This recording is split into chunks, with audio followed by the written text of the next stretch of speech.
Today we're going to explore a little bit about mixed media with Scan and Cut.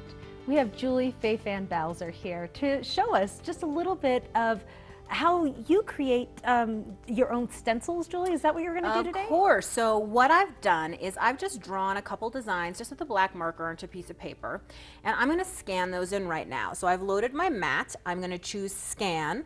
I'm going to scan it to cut data, and I'm going to press start. And the machine is just going to take that in, and it's basically scanning all that material right in there. Now I just want to talk really briefly about stencil designs.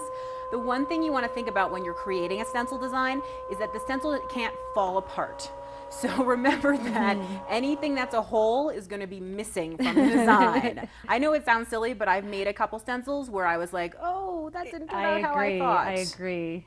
So here you go. I'm going to choose to do the outline scan right there. It's going to say processing. And one thing I like to do with hand drawings is I like to do this thing called delete size, because I think it gives a slightly more accurate to your hand-drawn line. I like a wonky design. That's my personal style.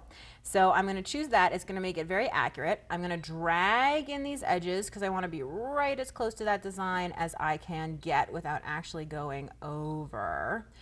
And once I've done that, then all I have to do is say save. It's going to process it, and I get to choose now whether I want to save it to USB or into the machine. I'm going to choose the machine right there.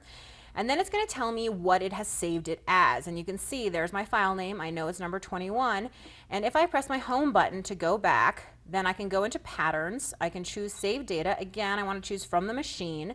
And I'm going to go through, and there it is, number 21. There's my stencil design ready to go. Perfect. So I happen to have some stencil material which I've already applied to a cutting mat, and all I would do would be to load this into the machine and cut it. But I have some over here which I've already cut. I do want to have one little note, which is I happen to be using a heat gun, and I kind of warped this one a little, but that's no worries. It still works. It works fantastically, in fact. Yeah. And the evidence of that is that I mixed up some stamps, a hand-carved stamps, ink, some paint, some spray ink, some Just watercolor, having fun. whatever's in your studio, whatever's close to you. I'm a fan of using whatever you have on hand.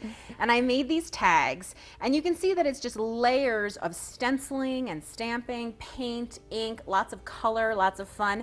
And one little note I want to give is I actually fed this painted tag once it was dry right through the machine, okay, and cut out the for you, simply backed it with a little bit of paper, and now I have a great gift tag to put on something. That's great. And it's made by you. It's Yes. exactly, it's your style, your design, totally custom for that person that you care about. It's authentically you.